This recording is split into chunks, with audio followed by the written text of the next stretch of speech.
Great good morning to all. आज के इस करेंट अफेयर टॉपिक में हम लोग बात करेंगे। रिसेंटली इंडिया जो है इलेक्टेड हुआ है inter governmental committee of UNESCO. ठीक है, यूनेस्को क्या है, सबसे पहले इसके बारे में बात कर लेते हैं, उसके बाद हम आगे बात करेंगे। ठीक है,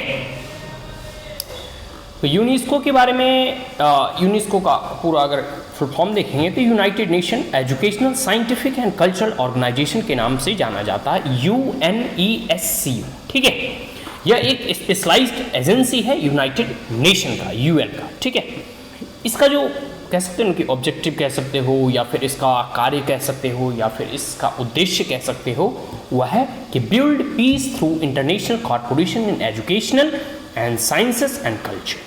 ठीक, एक प्रकार से शांति को कायम रखना या फिर शांति को बरकरार रखना, शांति को का प्रचार प्रसार करना। ठीक है, जो कि किस किस क्षेत्र में, शिक्षा के क्षेत्र में, साइंस के क्षेत्र में, विज्ञान के क्षेत्र में और साथ साथ संस्कृति के क्षेत्र में। ठीक है, ऑल्सो जो है यह मेंबर है United nation sustainable development group का, UNSDG का। ठीक है, और साथ साथ जो United nation sustainable development goal है उसके फुलफिलिंग के लिए भी यह कार्यरत रहती है और प्रयास करती है।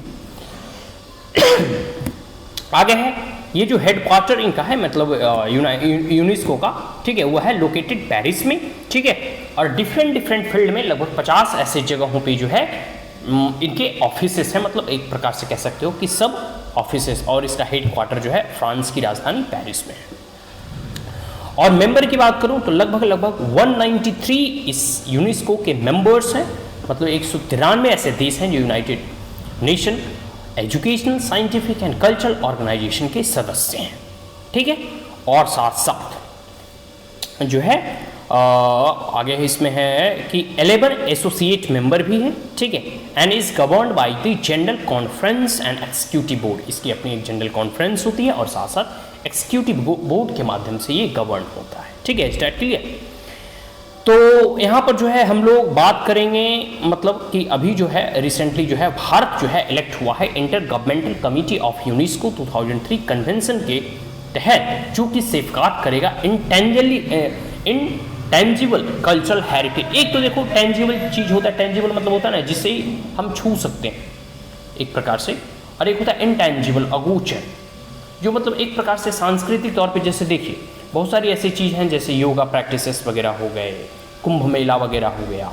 ये कोई ऑब्जेक्ट नहीं है, कोई मॉन्यूमेंट्स नहीं है, कोई किला नहीं है, but still it is a UNESCO world heritage या इनटेंजिबल हेरिटेज है, कल्चरल हेरिटेज। ठीक है, तो इसी को सेफगार्ड करने के लिए रिसेंटली भारत इसमें इसका एज अ कह सकते हो अभी इलेक्ट हुआ है भारत इसमें। देखिए मेंबर हुआ है elect inter governmental committee of UNESCO. ठीक है, ये हमने बता ही दिया। और इसके कुछ बैकग्राउंड के बारे में बात कर लेते हैं। तो भारत पहले भी 2 बार इसमें, मतलब inter governmental committee of UNESCO 2003 convention के तहत 2 बार इलेक्ट हो चुका है। वह इलेक्ट हुआ है 2006 से लेकर 2010 तक, मतलब 4 साल का पीरियड रहता है, और दूसरी बार में 2014 टू 2018 तक। ठीक, और फिर इस बार अभी 2021 से 2025 तक जो है भारत की सदस्यता चलेगी। ठीक है, इंडिया जो है इसे रेक्टिफाई किया था 2003 convention for the safeguarding of intangible cultural heritage in September 2005। मतलब ये इस कन्वेंशन को जब 2003 में साइन कर दिया गया था, तो भारत इसे 2005 में, जैसे कोई भी देखो मतलब अगर इंटरनेशनल कन्वेंशन हो, संधि हो, ट्रीटी हो, अगर किसी भी चाहे मल्टीनेशनल इंस्टीट्यूशन के द्वारा साइन किया जा रहा हो या बायलैटरल, ट्राइलैटरल या मल्टीलैटरल एग्रीमेंट हो, तो उसे भारत की संसद के द्वारा या फिर भारत की सरकार के द्वारा उसे रेक्टिफाई किया जाता है, तभी भारत में उसे उसका इम्प्लीमेंटेशन हो सकता है। स्टार्ट क्लियर, ये हो गया। आगे है, हम थोड़ा और बात कर लेते हैं इंटर गवर्नमेंटल कमिटी 2003 कन्वेंशन के बारे में। तो ये है 24 मेंबर, मतलब 24 सदस्यीय एक कमिटी है। ठीक है, जो कि यूनेस्को की जो जनरल असेंबली होती है ना, ठीक है, उसके तहत ये 24 मेंबर चुने जाते हैं, और हर एक ज्योग्राफिकल का इक्वल रिप्रेजेंटेशन देखा जाता है कि हर एक, जैसे एशिया हो गया, अफ्रीका हो गया, नॉर्थ अमेरिका हो गया, साउथ अमेरिका हो गया, अंटार्कटिका, मतलब जितने जितने ज्योग्राफिकल अपने अपने कंटिनेंट के हिसाब से जो है सदस्यों की जो है नियुक्ति होती है या वो चयन करके मतलब जाते हैं, ताकि जो है प्रोपोर्शनेटली जो है सबका जो है प्रतिनिधित्व हो सके। ठीक है, और मैंने पहले ही बता दिया 4 सालों के लिए, मतलब 4 ईयर टर्म के लिए इनका सिलेक्शन होता है। with 14 inscriptions on the representative list of intangible cultural heritage of humanity. India also rank high in the list of intangible cultural heritage.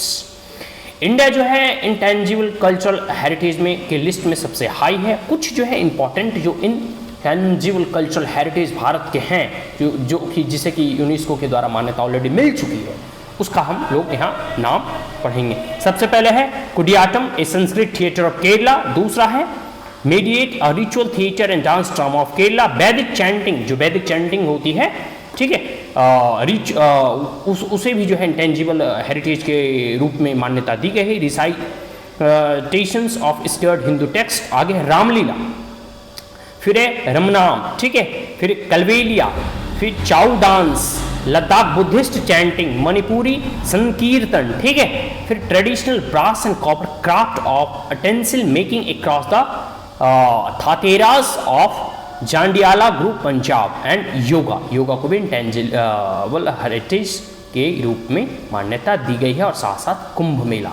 तो इंटेंजिबल कल्चरल हेरिटेज के रूप में भारत के पास इतनी यूनेस्को वर्ल्ड हेरिटेज और विरासत के रूप में भारत की यह धरोहर है और इस लिस्ट में भारत सबसे अग्रणी है।